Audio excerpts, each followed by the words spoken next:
जगन्नाथ सचिदानंदन त्रिभुवने करे जाय चरण वंदन जय।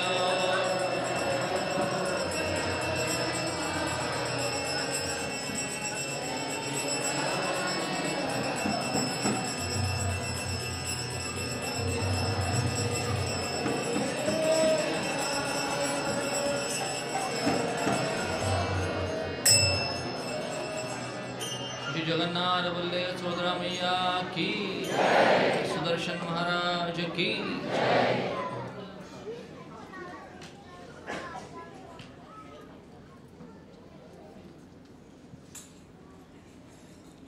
ओम ज्ञानतिमिरान्धस्य ज्ञानाञ्जनशलाकया येन तस्मै श्री गुरवे नमः। श्री चैतन्य मनोभीष्टं स्थापितं येन भूतले स्वयं रूप कदा मह्यं ददाति स्वपदान्तिकं। वन्देऽहं श्रीगुरोः श्रीयुतापदकमलं श्रीगुरून् वैष्णवांश्च श्रीरूपां साग्रजातं सहगण रघुनाथान्वितं तं सजीवं साद्वैतं सार्वभौतं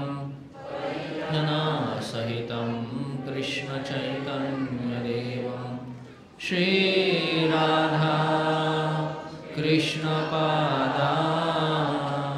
सहगण ललिता श्रीविशाखान्वितांश्च नमः। ॐ विष्णुपादाय कृष्णपृष्ठाय भूतले श्रीमते भक्तिवेदान्त स्वामिनिति नामिने। नमस्ते सारस्वते देवे गौरवाणी प्रचारिणे गोपेशा गोपिका कान्त राधाकान्त नमोस्तुते। तप्तकाञ्चन गौरांगी राधे वृन्दावनेश्वरी वृषभानुसुते देवी प्रणमामि हरिप्रिये। वाञ्छाकल्पतरुभ्यश्च कृपासिन्धुभ्येव च पतितानां पावनेभ्यो वैष्णवेभ्यो नमो नमः। जय श्रीकृष्ण चैतन्य नित्यानन्द श्री अद्वैत गदाधर शिवासादि गौरभक्तवृन्द। हरे कृष्णा कृष्णा कृष्णा हरे हरे, हरे राम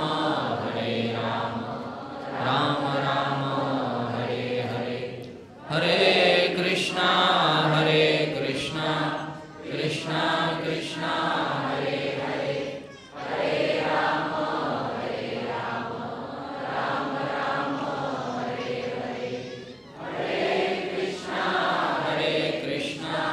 कृष्णा कृष्णा हरे हरे, हरे राम राम राम हरे हरे। हरे कृष्णा। सभी भक्तों से नम्र निवेदन है कि कृपया अपना मोबाइल फ़ोन साइलेंट मोड या स्विच ऑफ मोड में रखें, और जिन भक्तों के साथ छोटे बच्चे तो कृपया ध्यान दें कि वो कथा में बाधा न दे। हरे कृष्णा। जय जगन्नाथ। तो सबसे पहले हम जगन्नाथ जी के इस धाम को, यहाँ इस धाम में रहने वाले जो भी भक्त है, जगन्नाथ जी के सेवक हैं, और जो भी जीव जंतु है इस धाम की जो धूलिकण है उनको वंदना करेंगे। इस श्लोक को मेरे पीछे दोहराइए। नीलाचल निवासाय नित्याय परमात्मने बलभद्र सुभद्राभ्यां जगन्नाथाय ते नमः। नीलाचल निवासाय नित्याय नित्याय परमात्मने बलभद्र सुभद्राभ्यां जगन्नाथाय ते नमः। नीलाचलनिवासाय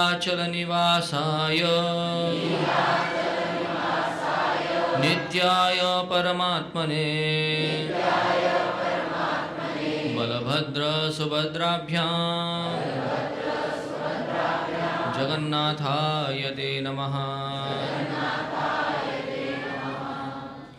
तो इस यात्रा की शुरुआत हम हमारे गुरु परंपरा को वंदन करते हुए, सारे गुरुजनों को वंदन करते हुए, विशेष रूप से जगन्नाथ जी के जो सारे सेवक हैं, जगन्नाथ जी के जो प्रेमी भक्त हैं, उनको वंदन करते हुए और आप सबको प्रणाम करते हुए हम शुरू करेंगे। तो इस जगन्नाथपुरी धाम में हम बहुत सौभाग्यशाली हैं कि हम उनके भक्तों के आश्रम में पधारे हैं। यहाँ पे उनके कृपा आशीर्वाद हम सबके ऊपर है ताकि हम जगन्नाथ जी का दर्शन कर पाएँ, उनका महाप्रसाद ग्रहण कर पाएँ, उनका कथा और कीर्तन कर पाएँ। और ये बहुत विशेष सौभाग्य है हम सबका। हमारे हिंदुओं के 4 धाम हैं, लेकिन अगर सबसे दयामय, सबसे कृपालु और सबसे विशेष जो है वो है पुरी धाम, जगन्नाथ धाम, जगन्नाथ जी का श्री मंदिर। और जितने भी भक्त 4 धाम में गए होंगे, जो आनंद और जो कृपा जगन्नाथपुरी धाम में है, वैसा आनंद और वैसी कृपा शायद से कोई दूसरे धाम में हो सकता है। मुझे एक भक्त बता रहे थे कि जगन्नाथ जी कृपा कितनी विशेष होती है। वो भक्त 25 से भी ज़्यादा वर्षों से भक्ति में है, हमारे मंदिर में सेवा दे रहे, इतने सालों से पूरा परिवार सेवा दे रहे। तो आज वो 27 साल के बाद पहली बार जगन्नाथपुरी आए। मैं पूछा 27 साल के बाद आप पुरी में आए? और उन्होंने सारी यात्रा की है, मंदिर में सेवाएं की, पूरे परिवार ने सेवा की, पूरे परिवार उनका दीक्षित भक्त है। 27 साल के बाद कैसे आना हुआ? बोले सबसे पहले मैं कॉलेज डेज में जब था और जब पढ़ाई कर रहा था, तब परम पूज्य महाराज जी की यात्रा जो आज सुबह बता रहे थे हमारे राम कुमार पंडा जी, 97 में थी वो पहली बार जब महाराज जी आए थे। शायद से उस समय उन्होंने यात्रा के लिए अपना नाम दिया था। 420 भक्त आए थे।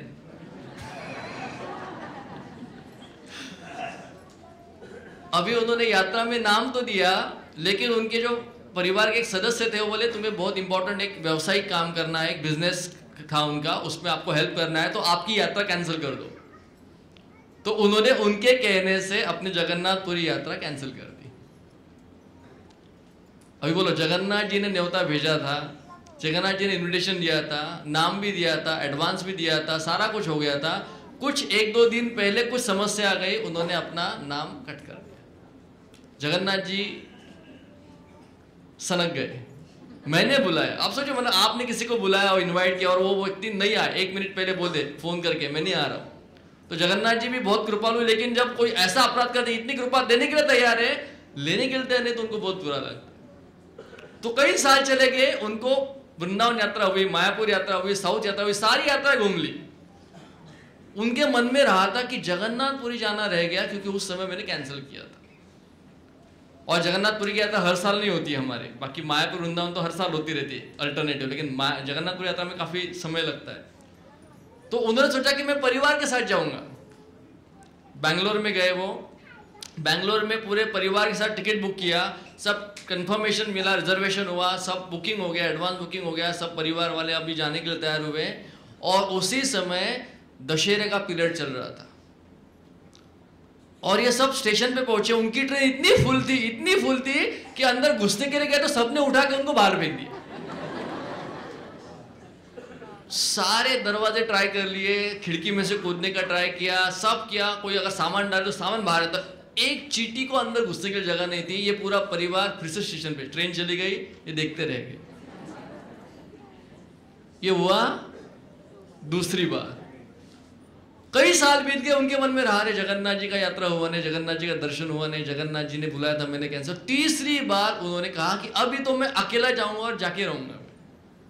उन्होंने अपना ट्रेन टिकट बुक किया, खुद का अकेले का, कोई रोकेगा नहीं, कोई टोकेगा नहीं, और वो ट्रेन में चढ़ गए। इस बार सीट भी मिला, भीड़ भी नहीं था, रिजर्वेशन भी था, बहुत खुश थे, प्रार्थना की थे जगन्नाथ जी को।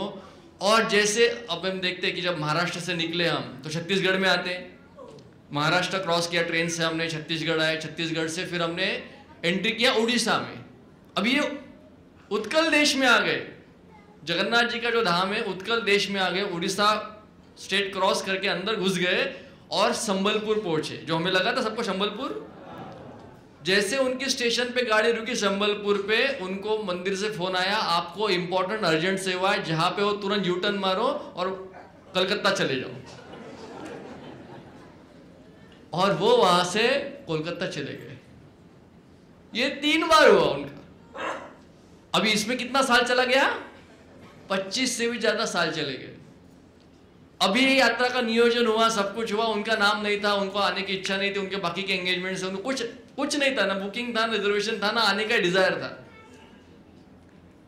2 दिन पहले हमारे भक्तों की टिकट आपने देखा होगा, इसके बदले में वो, उसके बदले में वो, एक्सचेंज ऑफर चलता था, इतना चला कि मैनेजमेंट की पूरी बैंड बज गई उसमें।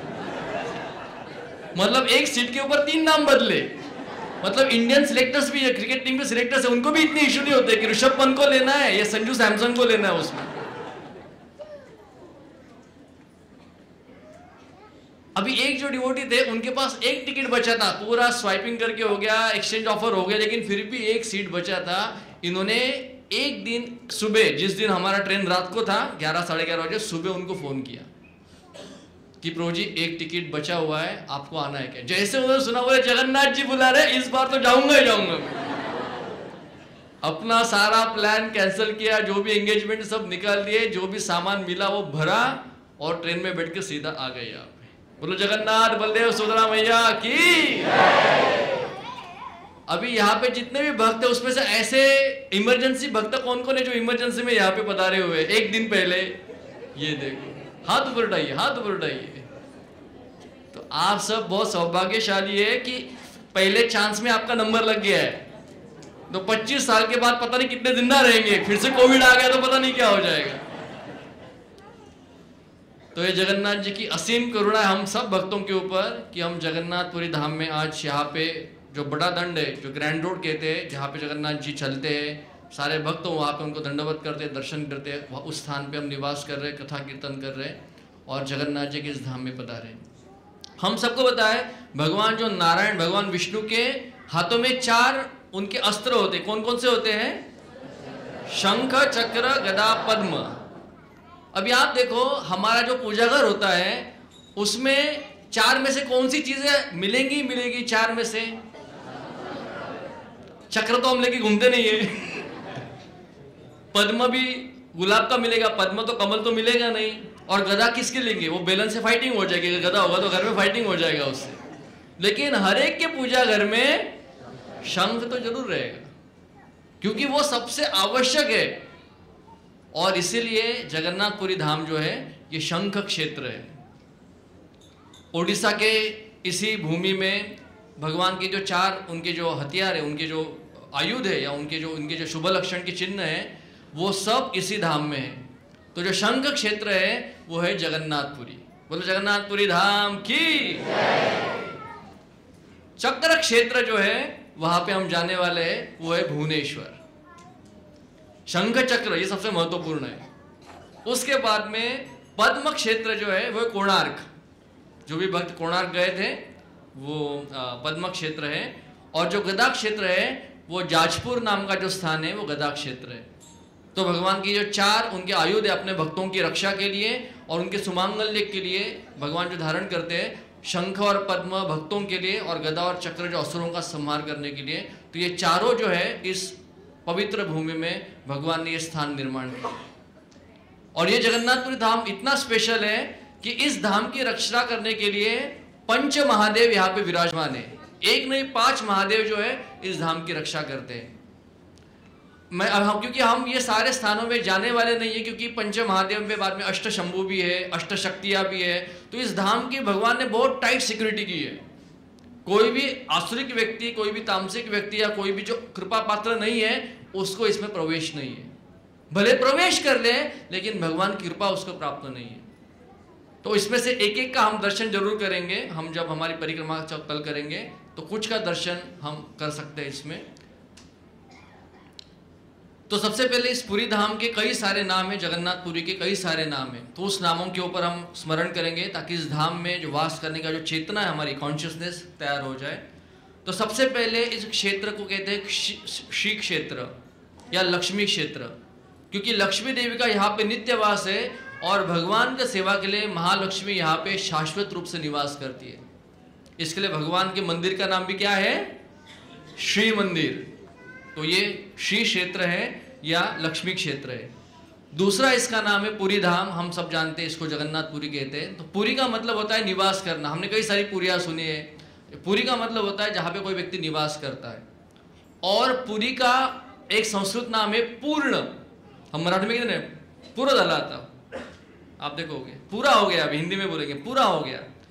पुरी का मतलब होता है पूर्ण, जो धाम पूर्ण है और जो पुरुषोत्तम, जो परम पूर्ण पुरुष है जिसमें निवास करते हैं, वो है पुरी धाम। उस धाम में हमने यहाँ पे अपना शरीर जो है और अपना मन यहाँ पे हमने लाया है। उसके बाद में शंख क्षेत्र की हमने चर्चा की। ये पूरी धाम जो है वो शंख के आकार का है। अगर आप उसका सैटेलाइट इमेज भी देखेंगे या आपने अगर ग्रंथ खरीदे जगन्नाथपुरी के बारे में, तो ये पूरा धाम जो है शंख के आकार का है। और इस शंख की रक्षा के लिए अष्टशंभु है, अष्टशक्ति है, अष्टचंडी है, पंचतीर्थ है। और शंख का सबसे प्रमुख हिस्सा होता है नाभि स्थान। उस नाभि स्थान पे अक्षय वट है, रोहिणी कुंड है और श्री जगन्नाथ जी रत्न वेदी के ऊपर विराजमान है। तो इस प्रकार से इस शंख क्षेत्र की रचना हुई।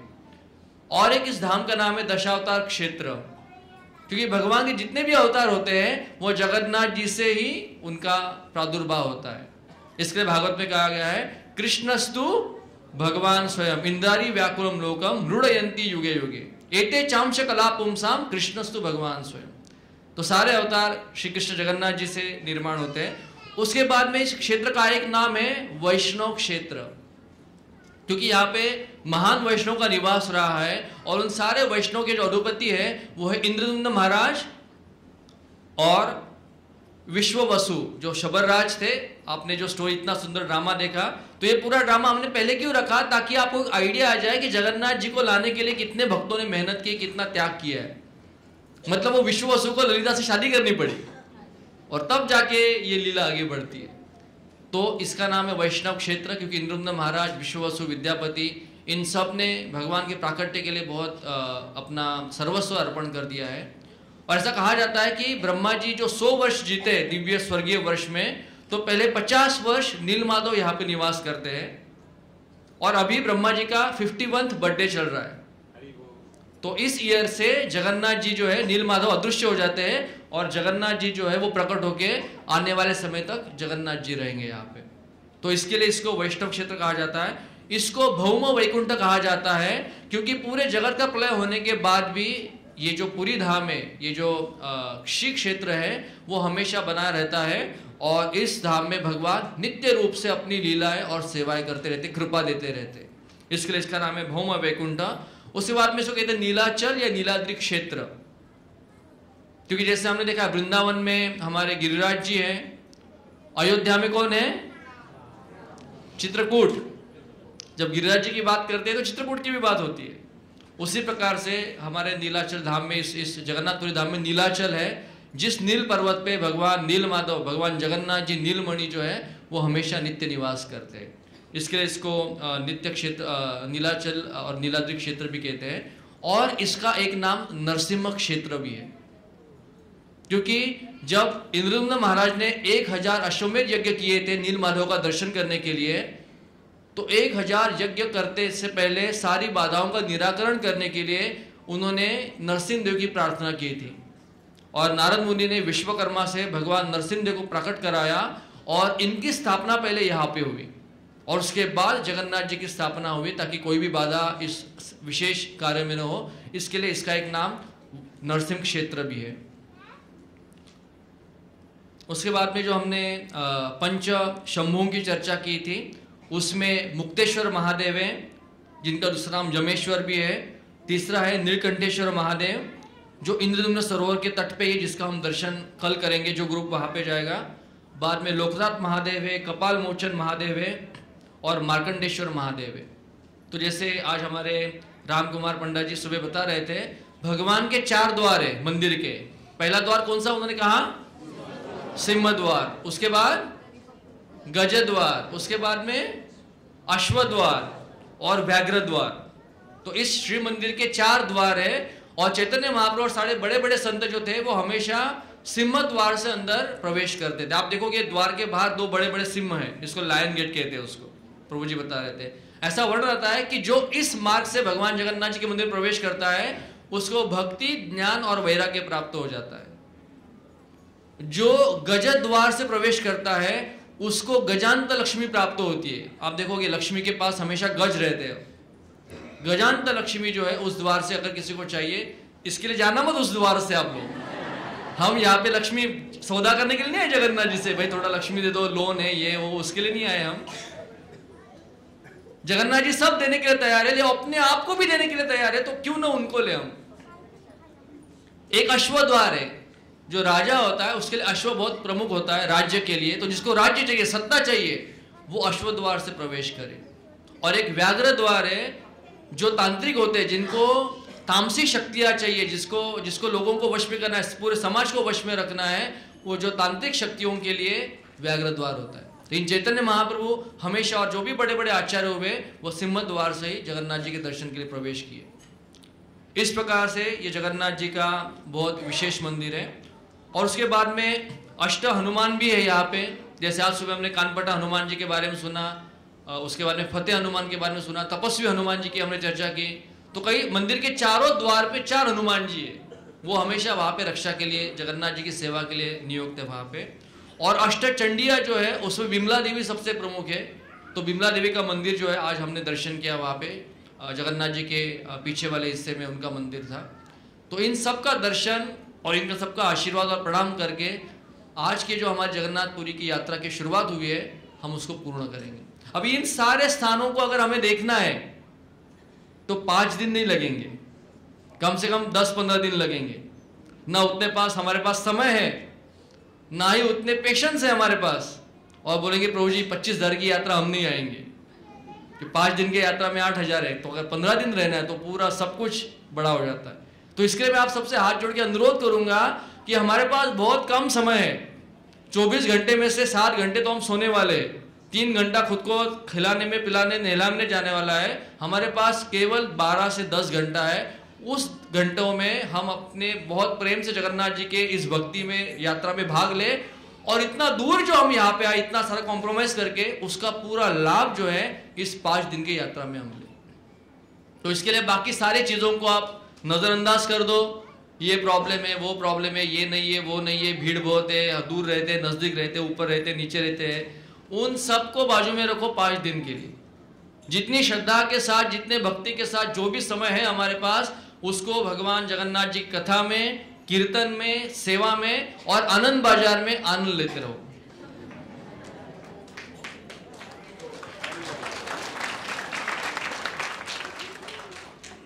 और आपको पता नहीं, इस पूरी यात्रा को आपको बहुत एक अच्छा अनुभव देने का बहुत प्रयास किया हमने, जी जान लगा के प्रयास किया हमने। हमारी पूरी टीम जो यात्रा कमेटी, मैनेजमेंट की टीम, उन्होंने बहुत प्रयास किया है। लेकिन फिर भी हम घर में देखते हैं कि आप कितना भी करो घर में, फिर भी सामने वाले क्या बोलता है, इतना ही। कौन हंसा? अभी जोर से हंसा यहाँ पे कोई, तो भी जोर। तो ये भौतिक जगत का नियम है कि हम कितना भी करें, भौतिक जगत में परिस्थितियां ऐसी होती है, स्वभाव ऐसे होते हैं, परिस्थिति और काल इस प्रकार से आता है कि किधर न किधर अनबन आगे पीछे चलता रहता है। तो हम प्रयास कर रहे हैं जितना और अच्छा आपको यहाँ पे एक अच्छा एक्सपीरियंस दे सके, उसका प्रयास हम यहाँ पे कर रहे हैं। तो आप भी कोऑपरेट कीजिए। और धाम में हम अपने शरीर से प्रवेश कभी नहीं करते। अगर हमें धाम में प्रवेश करना है तो अपने कानों से प्रवेश करना होता है। जब तक हम सुनेंगे नहीं, तब तक हम धाम को समझ नहीं पाएंगे। आप देखोगे पंडा लोग आपके ऊपर गुस्सा कर रहे थे। एक लड़का आके मुझे बोला, प्रभु जी मैं वहां पे गया था मंदिर में, और मैं एक हाथ से जप कर रहा था और दूसरे हाथ से मैं तुलसी को प्रणाम करने के लिए गया, तो पंडा ने मुझे इतना डांटा, भगा दिया मुझे उधर से। तो आप बोलोगे प्रभु जी इसमें ये प्रॉब्लम है। तो आप जब तक सुनेंगे नहीं उसके बारे में, तब तक उसका महत्व नहीं समझेंगे, और जब तक महत्व नहीं समझेंगे तब तक हमारा मन उधर जाएगा नहीं, और जब तक मन जाएगा नहीं तब तक हम भगवान के नजदीक जा नहीं पाएंगे। और इसीलिए जो हमारी कथाएं होती है, हम जब साइट्स पे जाएंगे दर्शन करने के लिए तीर्थ स्थलों में, तो वहाँ पे जो कथा बताएंगे कृष्णदंतु और हमारी टीम, उसको हम सुने, कीर्तन में भाग लें और जितना नाच सके उतना कीर्तन में नृत्य करें। कितने लोग हैं जिन्होंने आज कीर्तन में नृत्य किया? जय जगन्नाथ। जिन्होंने नहीं किया है उनके लिए दंड है। दंड क्या है? सब भक्तों के लिए प्रसाद स्पॉन्सर करो। तो अभी जिन्होंने भी हाथ ऊपर नहीं उठाया उन्होंने अपना एक कमेटी बनाओ, एक मीटिंग लो, और दंड क्या है कि जगन्नाथ जी का महाप्रसाद सबके लिए स्पॉन्सर करो। कुछ हेल्प चाहिए तो हमें यहाँ पे आपको मदद करने के लिए। तो जगन्नाथ जी का हमने जो प्राकट्य की यहाँ पे कथा देखी, तो जगन्नाथ जी की 3 अलग अलग कथाएं आती है उनके प्राकट्य की। एक कथा हमने देखी इंद्रद्युम्न महाराज ने किस प्रकार से सत्ययुग में और कई चित्रयुगों पहले, जैसे राम कुमार जी बता रहे थे हमारे, कि ये जो मंदिर बना हुआ है ये 11वीं सदी में बना, 11th सेंचुरी में बनना शुरू हुआ, और ये जो मंदिर है अभी का श्री मंदिर, ये 13वां मंदिर है। बराबर पंडित जी? ये 13th टेम्पल है, ये 13 टेम्पल है। तो 13 मंदिर पहले बन चुके हैं, और वो कितने साल तक रहे होंगे, और उसकी क्या ऐश्वर्य के साथ जगन्नाथ जी की सेवा होगी, क्या प्रेम से सेवा हुई होगी, उसकी हम आज इमेजिनेशन भी नहीं कर सकते। आज भी देखो कलयुग इतना बढ़ गया है, कलयुग में इतने सारे दोष है, कलमश है, लोगों में श्रद्धा कम है, लोगों में समय नहीं है, लोगों को इंटरेस्ट नहीं है, लेकिन आप फिर भी देखो जगन्नाथ जी के दर्शन के लिए लोग पागल होते हैं, सब कुछ भूल जाते हैं, एक बार जगन्नाथ जी के सामने खड़े हो जाए, उनका दर्शन हो जाए।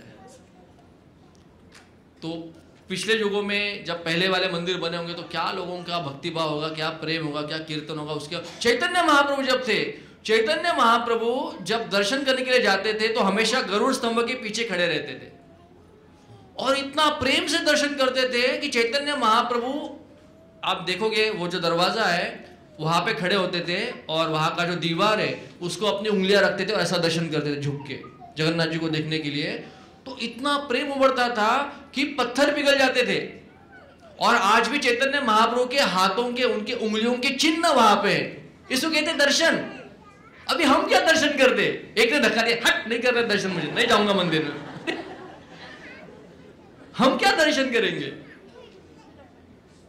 और जगन्नाथ जहां पे महाप्रभु खड़े रहते थे तो ये प्रेम विकार होता था उनमें, ये महाभाव होता था कि उनके चरणों के नीचे जो पत्थर था वो पिघल गया और चैतन्य महाप्रभु के चरण चिन्ह वहां पे अंकित हो गए। और जब महाप्रभु दर्शन करते थे तो उनकी आंखों से प्रेम के अश्रु बहते थे, तो वहां पे एक छोटा खड्डा हुआ करता था, वो अश्रुओं से वो खड्डा भर जाता था। हमें भी अश्रु आते हैं, लेकिन प्रेम के नहीं, दुख के आते। इतनी लंबी लाइन है, इतनी भीड़ है, इतना धक्का है, अरे भगवान कब दर्शन दोगे? बाद में रात को आएंगे, जाने दो, अभी नहीं आना। कहां पे चैतन्य महाप्रभु जो प्रेम प्रदर्शित किए, और कहां पे हम तुच्छ जीव जो है, जो भक्ति के अभाव में भगवान के सामने जाते, तो भगवान भी हंसते, जा तू भी निकल आगे। तो वो शिला का आज भी पूजन होता है। मंदिर में आप जाओगे तो वहां पे चैतन्य महाप्रभु के चरणों के शिला का मंदिर बना हुआ है, लक्ष्मी देवी के बराबर सामने वाली जगह पे, वहां पे उसका पूजन आज भी हमारे गौड़ीय वैष्णव करते हैं। तो ये जगन्नाथ जी का बहुत विशेष धाम है। और क्यों चैतन्य महाप्रभु ने वृंदावन नहीं, जगन्नाथपुरी ही चूज किया अपनी सारी लीलाएं प्रकट करने के लिए? तो ये हमें समझना बहुत आवश्यक है कि महाप्रभु वृंदावन के पीछे इतने पागल थे कि दिन रात वृंदावन वृंदावन करते थे। लेकिन उनके माँ ने कहा कि वृंदावन बहुत दूर पड़ेगा, कलकत्ता से, बंगाल से, मायापुर से, तुम सन्यास लियो, मेरे इकलौते लड़के बचे हुए, अगर तुम वहां पे चले गए, तुम्हारी अभी व्हाट्सएप तो नहीं था। चैतन्य ने कहा, hi mom, I am very happy here today eating pizza. उस समय एक बार गया मतलब गया, वो ना मोबाइल ना फोन ना, सन्यासी तो एक जगह पे रुकते भी नहीं है। तो महाप्रभु ने अपने माता का कारण दिया और कहा कि मेरी माँ चाहती है कि मैं जगन्नाथपुरी में रुकूं, और फिर वो जगन्नाथपुरी आ गए। और फिर अपना पूरा 18 साल से भी ज्यादा लीला जो है महाप्रभु ने, 24 साल से भी अधिक वर्ष जो है वो संन्यास आश्रम में, उससे 18 साल जगन्नाथपुर में महाप्रभु ने बिताए, उससे भी अधिक समय। और क्यों बिताया, इसकी अलग अलग कथाएं आती है। तो एक कथा मैं आप सबके साथ शेयर करना चाहूंगी। जगन्नाथ जी का जो प्राकट्य है, जगन्नाथ जी में उदारता, आप देखो ये पूरे विश्व में एक में ऐसा मंदिर है जहां पे, अभी तो ये अलाउड नहीं है, लेकिन कुछ समय तक आप जगन्नाथ जी को आलिंगन दे सकते हैं। आप जगन्नाथ जी के साथ मतलब इतना इंटीमेट संबंध जो है ना, दूसरे कोई भगवान के साथ हो ही नहीं सकता। जगन्नाथ जी अपने आप को इतना सरल कर देते हैं, यहाँ पे अपने भक्तों के इतना वो नजदीक आ जाते हैं कि उन दोनों में कोई भेद नहीं रहता है, वो एक दूसरे के लिए समान बन जाते हैं। या कभी कभी वो भक्तों को बड़ा बनाते, अपने आप को नीचा कर देते हैं। ये जगन्नाथ जी की कृपा जो है वो केवल वृंदावन के बाद केवल अगर कहीं पे दिखी है तो जगन्नाथपुरी में दिखती है। और ये एकमात्र ऐसा मंदिर है जहां पे सब जाति के, सब वर्णों के लोग जो है वो जगन्नाथ जी के सेवा में लगे रहते हैं। कोई ब्राह्मण हो, कोई शूद्र हो, उसका कोई अंतर जगन्नाथ जी की सेवा में नहीं है। और इनका महाप्रसाद इतना दिव्य है, आप आनंद बाजार में जाके देखोगे तो पूरा परिवार जो है एक ही प्लेट में खाता है। और इतने हद तक कि अगर कोई कुत्ता प्रसाद खा ले और वो गिर जाए तो अगर वो ब्राह्मण भी खा ले वो कुत्ते से गिरा हुआ महाप्रसाद तो ब्राह्मण पवित्र हो जाता है, वो महाप्रसाद कभी दूषित नहीं होता है। तो ये जगन्नाथपुरी की महिमा है, जो भारत को एक बना के रखने के लिए, हमारे सब हिंदुओं को एकजुट बना के रखने के लिए जगन्नाथ जी ने जो योगदान दिया है उसकी तुलना ये हमारी छोटी सी माताई से नहीं कर सकते हम। किनकी है ये बेटी? आप उनको बाहर भी लेके जा सकते खेलने के लिए, थोड़ा मतलब वो आगे डिस्टर्ब ना करें।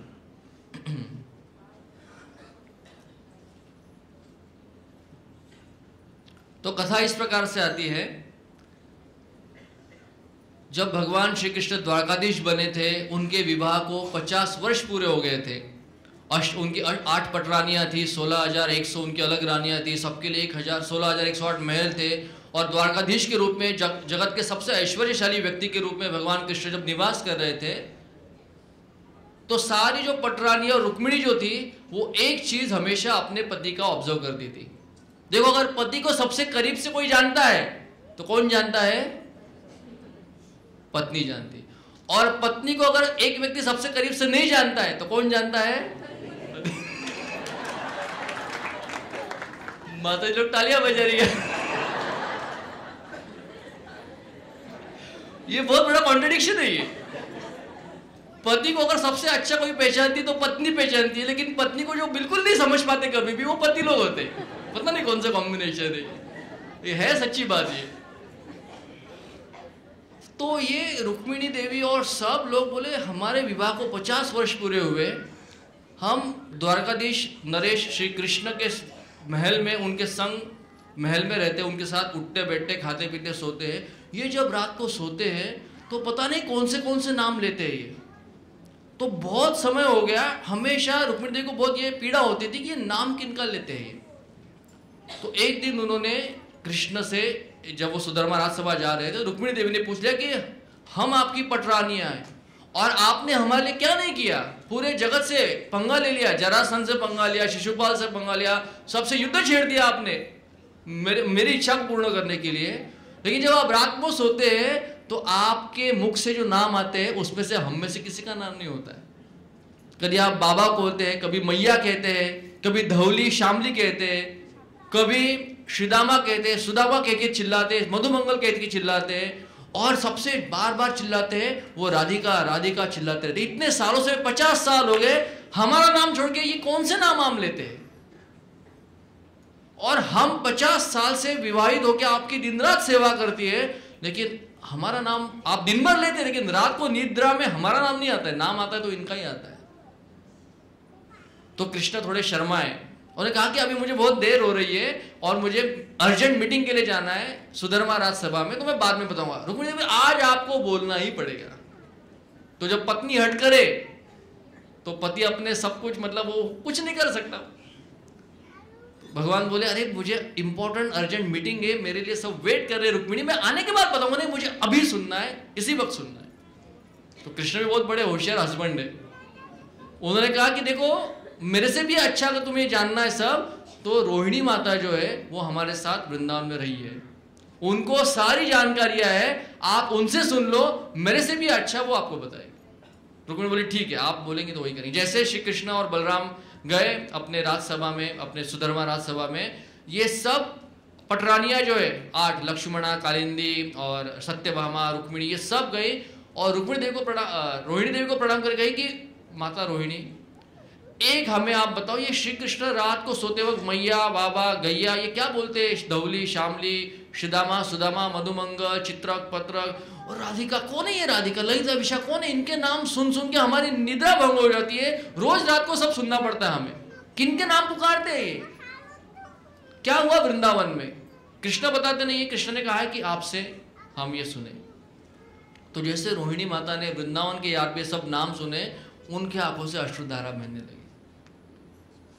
उन्होंने कहा कि इनकी कथा अगर मैं यहाँ पे प्रारंभ कर दूं तो कृष्ण और बलराम जो है वो राजसभा में टिक नहीं पाएंगे। जहां पे भी वृंदावन की कथा होती है, जहां पे वृंदावन का कीर्तन होता है, ये सब कुछ छोड़ छाड़ के वहां पे आ जाते हैं। और वो आ गए, अगर उनको फिर से वृंदावन की पूरी याद आ गई तो एक बार अगर वो चले गए वृंदावन, वापस कभी द्वारका नहीं आएंगे। रुक्मिणी देवी बोले हम सब सिक्योरिटी अरेंजमेंट करेंगे, किसी को कानों कान खबर नहीं होगी, लेकिन कृपा करके ये सबसे बड़ा जो गुड़ है जो 50 साल से मैं अपने भीतर छुपा के रखी हूं, मैं एक्सप्रेस नहीं कर पा रही हूं, इसका मुझे आंसर चाहिए। रोहिणी देवी बोली ठीक है आप आ जाओ। एक महल का बहुत एकांत स्थान था जहां पे कोई नहीं आता था। सारे रानियों को लेकर रोहिणी देवी वहां पे गई और रोहिणी देवी ने कहा कि किसी को आप गेट पे सिक्योरिटी बना के रखो, क्योंकि अगर कृष्ण और बलराम आ गए तो फिर वो अपने आप को सहन नहीं कर पाएंगे इस अपने प्रेम को, और फिर से वृंदावन चले का प्लान कर दिया, वापस उनको लेके आना बहुत मुश्किल हो जाएगा। तो सबने कहा कि सुभद्रा सबसे छोटी थी। सुभद्रा बोले सुभद्रा तू गेट पे रुक और देख तुम्हारे भाई आते तो हमें इंडिकेशन दे दो, हम टॉपिक चेंज कर देंगे, और इसके बदले में तुम्हें जो भी चाहिए, सब शॉपिंग के लिए जो भी चाहिए मेरा क्रेडिट कार्ड दे दूंगी, जो शॉपिंग करना है फुल शॉपिंग, 2 दिन शॉपिंग करना, तो भले दुबई जाके शॉपिंग करना। सुभद्रा बोले ठीक है, और सुभद्रा को खड़ा किया यहाँ पे, और हमारी रोहिणी माता वृंदावन की सारी लीलाओं का वर्णन करना शुरू कर दिया। उन्होंने कहा कि ये जो तुम्हारा द्वारका धाम है, यहाँ पे रोज सुबह उठते ही बड़े बड़े पुरोहित, ब्राह्मण और शास्त्री विद्वान पंडित वेद पाठ शुरू करते, पुरुष सूक्त का पाठ शुरू करते भगवान को प्रसन्न करने के लिए। वृंदावन में भगवान श्री कृष्ण को सुबह मैया डांट डांट के उठाती है, सारी गोपियां डांट डांट के उठाती है कि चल जल्दी वे वनचारण के लिए जाना है। वो कृष्ण को ज्यादा पसंद आता रहता है। ये जो द्वारका धाम है, इस द्वारका धाम में सब लोग कृष्ण को भगवान मानते, पूर्ण पुरुषोत्तम मानते, और सब लोग उनकी पूजा उपासना करते हैं। लेकिन वृंदावन धाम में सब लोग उनको अपना कान्हा मानते हैं, अपना मित्र मानते हैं, उनका प्रियकर मानते हैं, अपना पुत्र मानते हैं, और उसके प्रेम के साथ उनके साथ आदान प्रदान करते हैं। जब द्वारिका में पता चला, जब भगवान श्री कृष्ण ने मथुरा में जाके कंस का वध किया और उसके बाद में चाणूर को मारा, तो जो देवकी देवी थी, देवकी बहुत डर गई, क्योंकि देवकी जब पैदा हुई थी तो उसने कृष्ण को आशीर्वाद दिए थे कि तुम जियो, जुग जुग जियो मेरे बेटा, क्योंकि लड़का मान रही थी। लेकिन जब ये वध किया बड़े बड़े असुरों का, उनको पता चला कि मेरा पुत्र भगवान है, तो उनको बोल के सॉरी मैंने गलती की, आपको आशीर्वाद दिया, आप ही हमें आशीर्वाद देने वाले।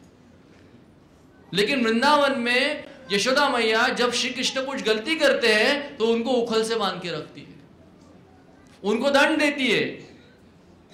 यहाँ पे उद्धव और जितने भी सखा है, भले वो अपने आप को भगवान का सखा मानते हैं, लेकिन रोज भगवान के चरणों का धूल अपने मस्तक पे लगाते हैं और हाथ जोड़े हुए नम्र भाव में नीचे झुके हुए रहते हैं। और वृंदावन में अगर श्री कृष्ण के ऊपर डैन आ जाता है, राज्य मराठी में कहते हैं उसको, खेलने उनके ऊपर जब डैन आता है और कृष्ण को बहुत चालू है, कृष्ण बोलते हैं अभी मुझे नहीं खेलना, मैया बुला रही है, तो सारे दोस्त धमकी देते हैं, अगर तूने तेरा कंप्लीट नहीं किया डैन तो कल से खेलने के लिए आने मत, निकल इधर से भाग। आपने देखा बच्चों में हमेशा धमकी, तो ये धमकी से कृष्ण जितने डरते उतने तो कम से भी नहीं डरते भगवान कि कल से खेलने को नहीं मिलेगा मुझे।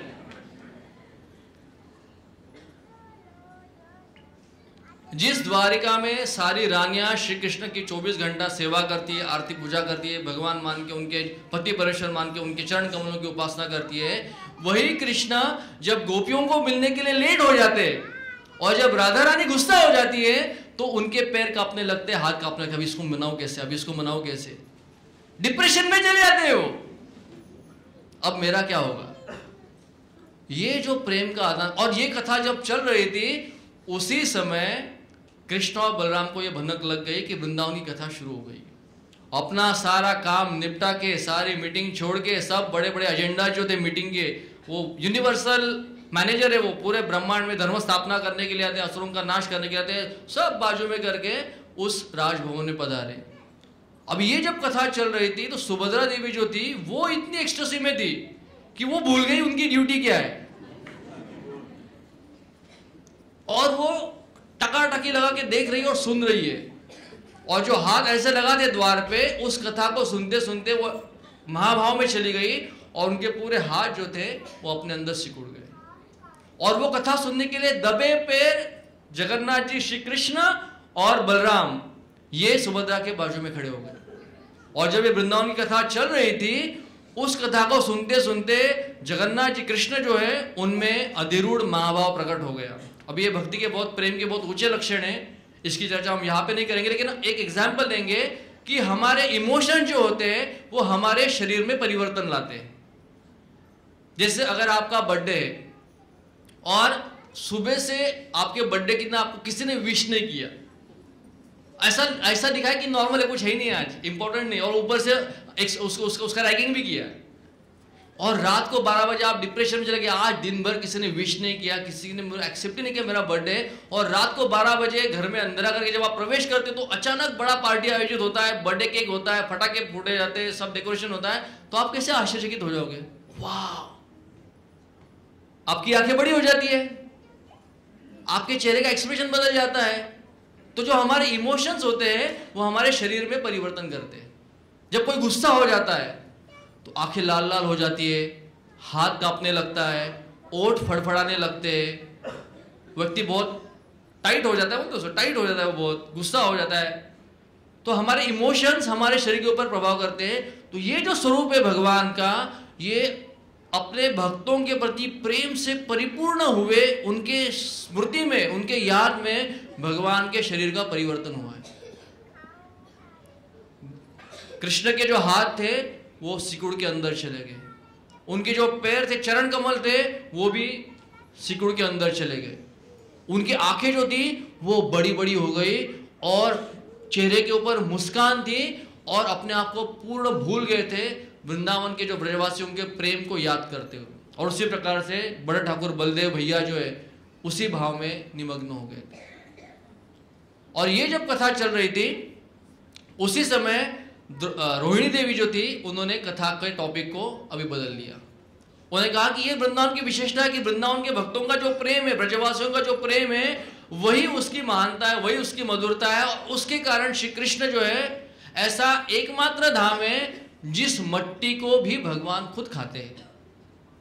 हमने मृद भक्षण लीला की चर्चा की, हमने सुना है भगवान ने बचपन में क्या खाई थी, माटी खाई थी। तो मैया ने डांटा और जब मुंह खोला तो क्या दिखा दिया, तो भले विराट रूप दर्शन दिखा दिया, लेकिन मैया क्या सोच रही है कि मेरे ऊपर भूत बाधा हो गई, मुझे क्या दिख रहा है, मेरे चश्मे का नंबर बढ़ गया, ये कान्हा क्या कर रहा है, चल ये बंद कर सब। तू डांट के उसको ठीक कर दिया। मट्टी खाता है तो मेरे सामने शैतानी करता है, बीमार पड़ जाएगा। तो भगवान ने वो मट्टी क्यों खाई, ये मट्टी में क्या प्रेम है जो मैं अपने आप को भूल जाता हूं, जो पूर्ण पुरुषोत्तम भगवान हूं, अनंत कोटि ब्रह्मांड नायक हूं, सारे शक्तियों का, बहिरंगा अंतरंगा सब शक्तियों का स्वामी हूं, इस मट्टी में जो प्रेम है कहां पे हो, और उस मट्टी को भगवान ग्रहण करते हैं। और इसके लिए आप देखोगे यहाँ पे जगन्नाथपुरी में जगन्नाथ जी जो है उनका श्रृंगार सबसे बड़ा रात को होता है, उसको कहते हैं बड़ा श्रृंगार वेश। आज हमारे राम कुमार जी बता रहे थे सुबह कि हमारे मंदिरों में क्या होता है कि रात को दिन भर का जो उनका श्रृंगार है वो उतारा जाता है और रात को नाइट ड्रेस पहना जाता है, फिर सोते हैं भगवान। यहाँ पे दिन भर भगवान नॉर्मल रहते हैं, रात को बहुत शाइनिंग मारते हो, ऐसा कहते। अलग अलग आभूषण लगाएंगे उनके ऊपर, वो पूरा डेकोरेशन होगा, फ्लावर का डेकोरेशन होगा और बड़ा श्रृंगार वेश कहते हैं उसको। एक तो है देवता उनको देखने के लिए, दर्शन के लिए, पूजा के लिए आते हैं, दूसरा है वो राधारानी को मिलने के लिए, ब्रजवासियों को मिलने के लिए रात को बाहर निकलते हैं। तो इसके लिए इसको बड़ा श्रृंगार वेश कहते हैं। जगन्नाथ जी उस विशेष भाव में, उनके विरह में आतुर होते हुए उनके पास जाते हैं। तो जब भगवान श्री कृष्ण ने उनका जन्म हुआ था तो रोहिणी देवी ने कथा आरंभ की कि कुछ साल पहले एक दिन नारद मुनि वसुदेव से मिले और नारद मुनि ने कहा कि वसुदेव जी, जब कृष्ण का जन्म हुआ था उस समय आप कारागृह में थे, तो जब भी घर में कोई पुत्र या पुत्री होता है तो सबसे पहले व्यक्ति खुशी में पहले हमारे वैदिक सभ्यता में दान देता है। तो क्योंकि कारागृह में थे, बंद थे जेल में कंस के, तो कृष्ण का जन्म हुआ तो इतने आनंदित थे वसुदेव देवकी कि अभी हम क्या करें, और उन्होंने मन में संकल्प कर लिया आज मैं नहीं कर सकता हूं, लेकिन ये कृष्ण के लिए मैं 1 लाख गोदान करूंगा। मैं राजा थे बहुत बड़े मथुरा के, लेकिन अभी जेल में थे। उन्होंने कहा कि मैं कृष्ण के लिए 1 लाख गोदान करूंगा। तो नारद मुनि ने कहा कि आपने मन में संकल्प किया था, इतने साल हो गए, अभी तक उसकी पूर्तता नहीं हुई है। तो ये कथा रोहिणी देवी ने अभी शुरू किया वृंदावन के बारे में बताने के बाद। और उसी समय नारद मुनि को कहते हैं कि अगर अभी पूर्ण नहीं करोगे, जैसे हम मन्नत मांगते हैं, मन्नत पूरी नहीं होती तो हमें लगता है दुख होता है, बुरा लगता है, पूर्णता नहीं आती है। तो वसुदेव ने कहा जरूर करेंगे हम, और इसके लिए एक बहुत बड़ा यज्ञ का आयोजन करेंगे, और उस यज्ञ के जो यजमान रहेंगे स्वयं श्री कृष्ण रहेंगे, और उसमें 1 लाख नहीं, क्योंकि लेट हुआ है, 10 लाख से भी ज्यादा गोदान करेंगे। और तुरंत वसुदेव देवकी ने कहा कि सारे राजाओं के पास जाओ, सारे देवताओं के पास जाओ, नारद मुनि आप सब जहां पे जाते हैं सबको इनवाइट करो, और इस यज्ञ में कहो कि प्रभास क्षेत्र में श्री कृष्ण यज्ञ करने वाले हैं और गोदान होने वाला है, तो इस यज्ञ में सारे राजाओं को, क्षत्रियों को, ऋषि मुनियों को, देवताओं को आमंत्रित करके लेके आओ। उसी समय उस जगह पे कंस की माँ जो थी, उसका नाम था पद्मावती, वो भी वहां पे थी। उसने जैसे ही सुना तुरंत नारद मुनि को कहा कि नारद सब जगह पे जाना, लेकिन वो वृंदावन में मत जाना, किसी को भी वहां के निमंत्रण मत देना। नारद मुनि ने वृंदावन में क्यों? उन्होंने तो छुपाया था श्री कृष्ण को जन्म के बाद, हमसे उन्होंने बचाया। बोले नहीं, उन्होंने कृष्ण को बहुत तकलीफ दिया है, they treated him very badly. अगर मेरा बस चलता तो उनके ऊपर चाइल्ड लेबर्स की केस लगा दी थी मैं। 5 साल के बच्चे को गैया छाने के जंगल में भेजते, ठंडी हो, बारिश हो, धूप हो, 5 साल के बालक को काम पे लगाते। लेबर एक्ट पता है ना हमें, छोटे बच्चे को काम में रहते, 5 साल के उसको जंगल में भेजा, कुछ हो जाता क्या करता, राजकुमार है वो, ग्वाला बनाया उसको। उनको किसी को भी इनवाइट नहीं करना है। नारद बोले ठीक है। तो गए, इन्होंने पूरे यज्ञ का आयोजन किया, श्री कृष्ण को बताया। अब ये श्री कृष्ण को पता नहीं कि ये पीछे क्या हुआ, ये रोहिणी देवी कथा बता रही है। नारद मुनि गए, सारे राजाओं को, सारे ऋषि मुनियों को आमंत्रण दिया यज्ञ के लिए, और बहुत थक गए, जैसे इनवाइट करना था तो बहुत थकान आती है। तो सबसे थक हार के सबसे आखिरी में मथुरा में गए, ब्रजमंडल में गए, और वहां पे थकने के बाद जमुना स्नान किया। और जमुना स्नान करने के बाद भूख लगी थी, क्योंकि दिन भर घूम रहे थे, सब जगह पे इन्विटेशन देने थे, फास्ट काम चल रहा था उनका। तो जमुना तट में जो ब्रजमंडल था उसमें नंद भवन में गए कि कुछ यहाँ पे खाने को मिलेगा, तो कुछ खा पी के फिर वापस द्वारिका चले जाएंगे। तो जैसे वो भवन में प्रवेश किए तो वो नंद भवन था, नंद बाबा यशोदा मैया का वो घर था। तो जैसे अंदर प्रवेश किया और नारायण नारायण अपना वीणा बजा किया, तो यशोदा मैया जो थी सब छोड़ के तुरंत बाहर आई, नारद मुनि को प्रणाम किया, बिठाया कि नारद मुनि आप हमारे यहाँ पे बता रहे, बैठिए। और नारद मुनि समझ गए कि मैं आया कहाँ पे हूँ, नंद भवन में मैंने प्रवेश किया। बोले कैसे आना हुआ यहाँ पे? तो नहीं कुछ। अभी नारद मुनि बताने की हिम्मत नहीं कर रहे थे कि मैं किस काम के लिए यहाँ पे आया हूँ। बोले नहीं बताओ किस काम के लिए आए? तो बोले कि द्वारका में बहुत बड़ा यज्ञ हो रहा है, प्रभास क्षेत्र में बहुत बड़ा यज्ञ का आयोजन हुआ है, सारे ऋषि मुनि, सारे राजा लोग, सारे समाज के सबको आमंत्रण देने के लिए गया था। तो यशोदा मैया ने कहा जैसे द्वारका का नाम सुना, और बोले यजमान कौन है? बोले श्री कृष्ण यज्ञ करने वाले, क्योंकि जन्म के वक्त ये संकल्प किया गया था। जैसे कृष्ण का नाम सुना, यशोदा मैया समाधि में चली गई। रोते रोते कृष्ण, नारद मुनि को कहने लगे कृष्ण हमें याद करता है, कैसा है वो, क्या कर रहा है वो, इतने साल हो गए लेकिन उसका एक भी संदेश आया नहीं। वो हमें मिलने के लिए आने वाला था, उसने कहा था मैं जल्दी आऊंगा, अभी तक नहीं आया। और कृष्ण तो हमारे प्राणधन है, कृष्ण के सिवा में जी नहीं सकती। और वो रोने लगी। और वो जब रोने का आवाज आया तो जो नंद महाराज थे, नंद बाबा थे, वो आए क्या हुआ देखने के लिए। जैसे नंद महाराज ने नारद मुनि आए, प्रणाम किया, पूछे रो क्यों रहे, इतने बड़े संत आए, सेवा करो उनकी। तो यशोदा मैया ने कहा इस प्रकार से सबको आमंत्रण दिया, लेकिन कृष्ण ने हमें आमंत्रण नहीं दिया है। आप सोचो अगर ऐसा हमारे साथ हो जाए, हमारे जो सबसे प्रिय वो बहुत बड़ा इवेंट कर रहे हैं, बहुत बड़ा मेगा इवेंट है उनकी लाइफ का, और उसमें सबको आमंत्रण दिया और जानबूझ के आपको इन्विटेशन ही नहीं हो उसका। और ये सोच के यशोदा मैया को बहुत दुख हो रहा था। तो नंद बाबा ने जब सुना, अरे घर वालों को और माता पिता को कोई आमंत्रण देता है क्या, भले ही कृष्ण हमें ना बुलाए, अरे हम तो माता पिता है, हम तो जाएंगे ना। तो सबको आज्ञा दी कि जितना भी दही दूध घी मक्खन है यज्ञ के लिए, सारा जो सामग्री है वो हम वृंदावन से लेके जाएंगे। कृष्ण यज्ञ कर रहा है, उनके भले के लिए हम सब जाएंगे, उस यज्ञ में योगदान देंगे, सब तैयार हो जाओ। जैसे यशोदा भैया ने ये सुना, बहुत खुश हो गई। सबको बताया गया कि चलो, अभी नारद मुनि टेंशन में आ गए, ये क्या गड़बड़ हो गई है। आप सोचो, जिस इवेंट में जिस व्यक्ति को नहीं बुलाना था, अगर वो आ जाए और अगर आपके वजह से वो आ गया वहां पे और आपकी जिम्मेदारी थी उसको दूर रखे और वो आ गया, तो रिएक्शन क्या होने वाली है? तो नारद मुनि का बीपी बढ़ गया, अभी बोले अभी तो बहुत बड़ा झोल होने वाला है यहाँ पे। तो नारद मुनि आए और सारा वृत्तांत बताया, क्योंकि वो आखिरी पड़ाव था इन्विटेशन का, अगले दिन से यज्ञ का आरंभ होने वाला था। तो नारद मुनि ने पूरा वर्णन किया और पद्मावती जो कंस की माँ थी और देवकी जो थी, उनको धीरे से कह दिया कि बहुत जल्दी वृंदावन के भी भक्त आने वाले हैं, क्योंकि उनकी इच्छा है कि यहाँ पे दूध दही घी मक्खन जो भी लगेगा यज्ञ के लिए, वो कृष्ण के प्रसन्नता के लिए, उनके मांगल्य के लिए हम अर्पित करेंगे।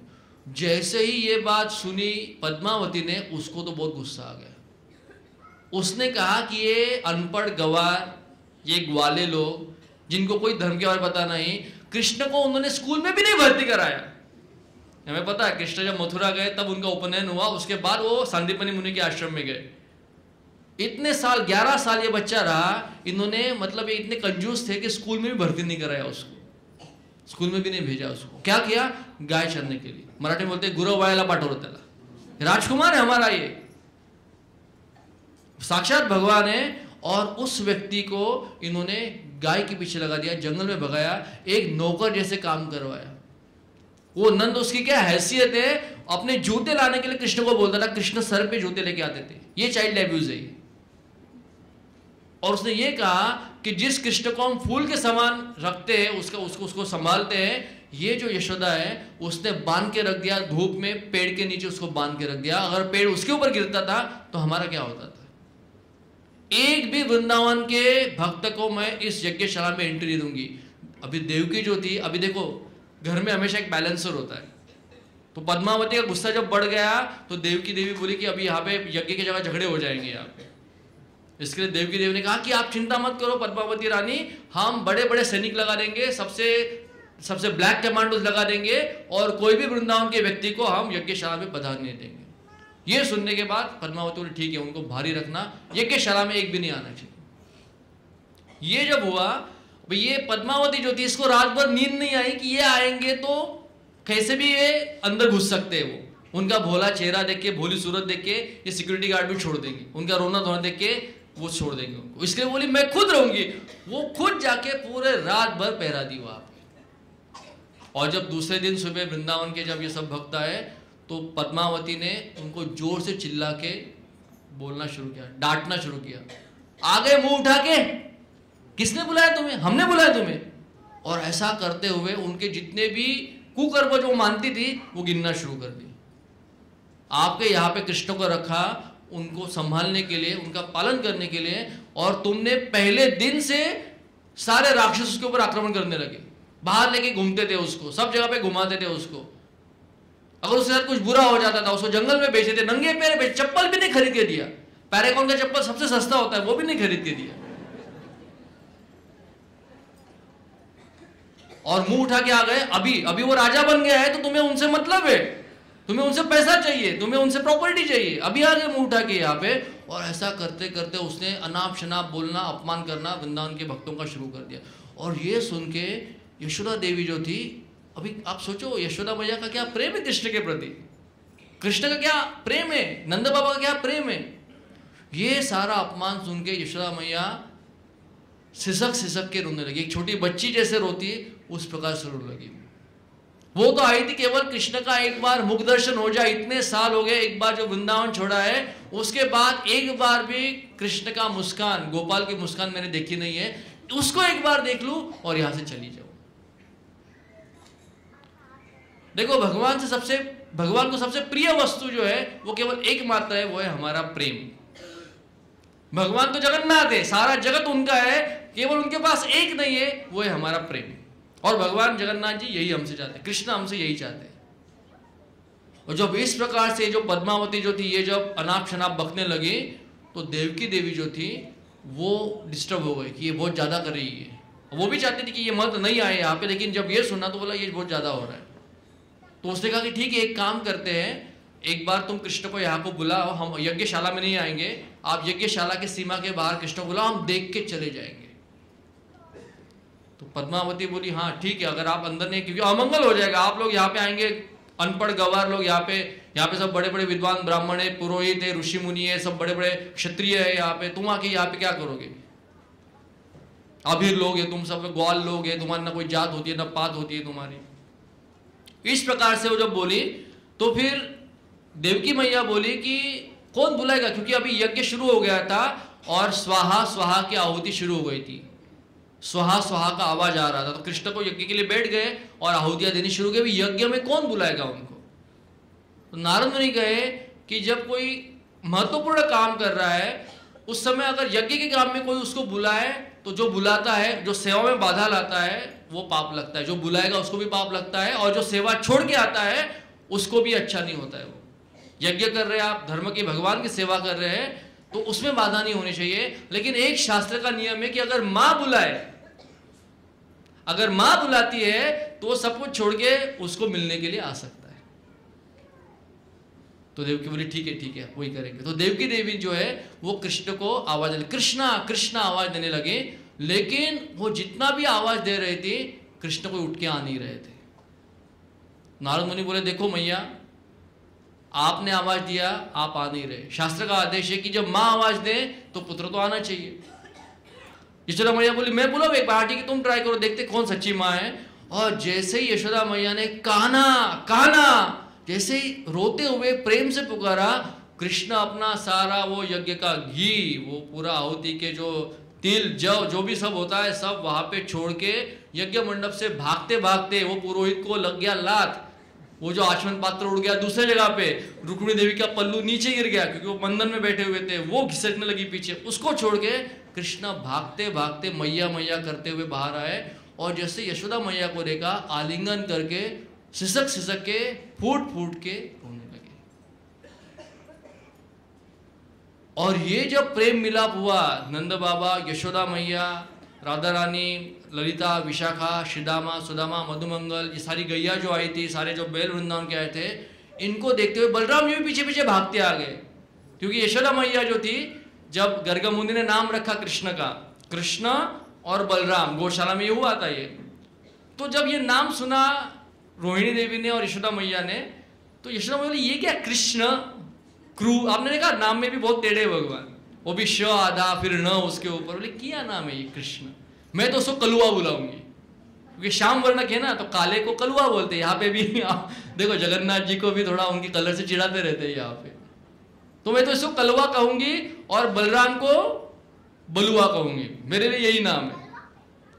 तो जैसे ही ये सब वृंदावन के वासियों ने कृष्ण का दर्शन किया और कृष्ण ने सब इनका दर्शन किया, बलराम जी यहाँ पे आए, सुभद्रा वहां पे आई, और जब ये पूरा प्रेम मिलन हुआ तो ये जो कृष्ण का जो स्वरूप है इसमें परिवर्तन हो गया। उनका जो द्विवेश श्याम सुंदर कृष्ण, उनका जो द्विवेश द्वारकाधीश का रूप था वो जगन्नाथ जी के रूप में हो गया। उनकी आंखें बड़ी हो गई, उनके हाथ अंदर चले गए, उनके पैर सिकुड़ गए, और उसी प्रकार से बलराम जी भी और सुभद्रा देवी भी। और जैसे ये रूप को, इस प्रेममय रूप को नारद मुनि ने देखा, नारद मुनि तो जोर जोर से, उनको तो यही करना था ना, जैसे नारद मुनि ये रूप देखा, नारद मुनि जोर जोर से चिल्ला लगे मैंने देख लिया मैंने देख लिया मैंने देख लिया। और जब जगन्नाथ कृष्ण और बलराम जब अपने फिर से होशो आवाज में आए तो नारद मुनि के ऊपर बहुत प्रसन्न हो गए, क्योंकि नारद मुनि ने ही ये पूरा लीला रचाया था ताकि ब्रजवासियों का श्री कृष्ण के साथ मिलन हो जाए। और कहा नारद तुमने जो सेवा की है, तुम्हें जो वरदान चाहिए मैं देने के लिए तैयार हूं। तो नारद मुनि कहे कि ये जो आपका रूप है जिसमें आपका प्रेम आपके भक्तों के प्रति बह बह के बाहर आ रहा है, उस रूप का दर्शन केवल मैं नहीं लेकिन पूरा विश्व करे। ये जो बलदेव भैया का रूप है, ये जो सुभद्रा माने का रूप है, ये जो आपका भक्तों के प्रति प्रेम का रूप है, स्वरूप है, उसका दर्शन मैं नहीं सारे जीव करें। और तब श्री कृष्ण ने आशीर्वाद दिया कि पुरुषोत्तम धाम में श्री मंदिर में मैं इसी रूप में निवास करूंगा जहां पे मेरे भक्तों के प्रेम के कारण मेरा औदार्य, माधुर्य, सौंदर्य, प्रेम सब कुछ प्रकट इस रूप में हुआ है। इसके लिए भगवान की भगवत्ता की जो भी विशेष गुण है, प्रेम, औदार्य और माधुर्य, ये पूरा जगन्नाथ बलदेव सुभद्रा इनके रूप में यहाँ पे विराजमान है। पूरा जगन्नाथ बलदेव सुभद्रा मैया की। और इसलिए चैतन्य महाप्रभु, अभी जो कृष्ण है वो इस रूप में है क्योंकि अपने वृंदावन के भक्तों के विरह में, राधा रानी के विरह में, और चैतन्य महाप्रभु जो राधा रानी है वो कृष्ण के विरह में। और इसके लिए हमें चैतन्य महाप्रभु जब दर्शन लेते थे तो जैसे राधा रानी कृष्ण का दर्शन लेती है उसी प्रकार से चैतन्य महाप्रभु जगन्नाथ जी का दर्शन लेते थे, और उनके अंदर सारे अष्ट सात्विक विकार प्रकट होते थे, अधिरूढ़ महाभाव प्रकट होता था, और यहाँ पे जो वो कीर्तन करते थे, प्रेम संकीर्तन होता था, उसमें पूरा ब्रह्मांड शुद्ध हो जाता था। इसलिए जगन्नाथ जी को जो सबसे प्रिय सेवा है वो है प्रेम संकीर्तन। जब उनके प्रेमी भक्त एकत्रित आके जब उनका कीर्तन करते हैं, हरे कृष्णा कृष्णा कृष्णा हरे हरे, हरे राम राम राम हरे, तो जगन्नाथ जी को ये सेवा बहुत प्रिय है उनकी, क्योंकि संकीर्तन की शुरुआत जो है वो वृंदावन से हुई। जब श्री कृष्ण मथुरा निकल पड़े तो सारी गोपियां, सारे ब्रजवासी इतने विरह में व्याकुल थे, इतनी तीव्र पीड़ा में थे कि उस पीड़ा के ऊपर कोई औषधि नहीं थी, और इसके लिए सब एकत्रित आके उन्होंने कृष्ण का कीर्तन शुरू कर दिया, उनकी लीलाओं का गान करना शुरू कर दिया। तो उनको अनुभव हुआ कृष्ण हमारे साथ ही है। यत्र गायन्ति मद भक्ता तत्र तिष्ठामि नारद, जहाँ पे मेरे भक्त मेरा कीर्तन गाते हैं, मेरी लीला कथा करते हैं, वहां पे मैं उपस्थित हो जाता हूँ। और इसी कीर्तन को महाप्रभु देने के लिए आए। श्रील प्रभुपाद जी ने अपने गुरु की आज्ञा के अनुसार पूरे विश्व में इसको प्रकट कराया, पूरे विश्व में फैलाया। और हम जो महाराष्ट्र में रहते हैं, जिनको जगन्नाथ जी क्या है उसका बहुत कम गंध होता है, और देख के भी अगर समझ में नहीं आता ये क्या है, ये हाथ ऐसे, नाक ऐसा, आंखें ऐसे, समझ में नहीं कौन है ये प्रभुपाद जी की असीमित कृपा है हम सबके ऊपर कि उन्होंने जगन्नाथ जी के साथ हमारा रिश्ता टाका भिड़ा दिया उन्होंने। इस्कॉन का एक मंदिर ऐसा नहीं है, इस्कॉन का एक घर ऐसा नहीं पूरे विश्व में जिसमें जगन्नाथ जी के प्रति प्रेम न हो। कुछ नहीं तो गले में जगन्नाथ जी का लॉकेट होगा, कुछ नहीं तो टी शर्ट पे जय जगन्नाथ होगा, उनका फोटो होगा। और रथ यात्रा तो पूरा साल भर निकालते रहते, निकलनी चाहिए आषाढ़ में। इस्कॉन में ऐसा था कि हर हफ्ते कहीं ना कहीं रथ यात्रा निकलती है, तो आखिर में कहा कि उसको रथ यात्रा मत बोलिए, उसको शोभा यात्रा बोलिए। तो इस प्रकार से जगन्नाथ जी को जो पॉपुलर किया है श्रील प्रभुपाद ने, मतलब जो प्रचार जगन्नाथ जी का प्रभुपाद ने किया है वो अनकंपेरेबल है, उसको हम इमेजिन नहीं करते, अनइमेजिनेबल है। तो प्रभुपाद की असीम कृपा है, उनके जो अनुयायी है, हमारे शिक्षा गुरु, हमारे दीक्षा गुरु, उनकी कृपा से हमें ये संबंध मिला जगन्नाथ जी से, चैतन्य महाप्रभु से, तो हम उनके बहुत बहुत ऋणी हैं। और इस भागवत के श्लोक के साथ हम अंत करेंगे आज के हमारे इस कथा का। आप सब लोग हाथ जोड़िए और मेरे पीछे बोलिए, अहो भाग्यम अहो भाग्यम नंद गोप ब्रजौकसा यन्मित्रं परमानंदम पूर्ण ब्रह्म सनातनम। अहो भाग्यम नंद गोप ब्रजौकसा यन्मित्रं परमानंदम पूर्ण ब्रह्म सनातनम। अहो भाग्यम नंद गोप ब्रजौकसा यन्मित्रं परमानंदम पूर्ण ब्रह्म सनातनम। श्री श्री जगन्नाथ बलदेव सुभद्रा मैया की, जगन्नाथपुरी धाम की, श्रील प्रभुपाद की।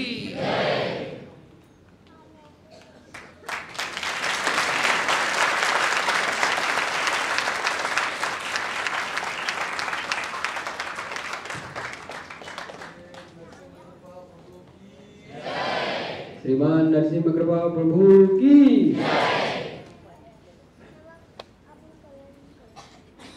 ये अनाउंसमेंट ध्यानपूर्वक सुनो, क्योंकि कल का पूरा डे का शेड्यूल जो है वो आज पता चलेगा हमें, तो अनाउंसमेंट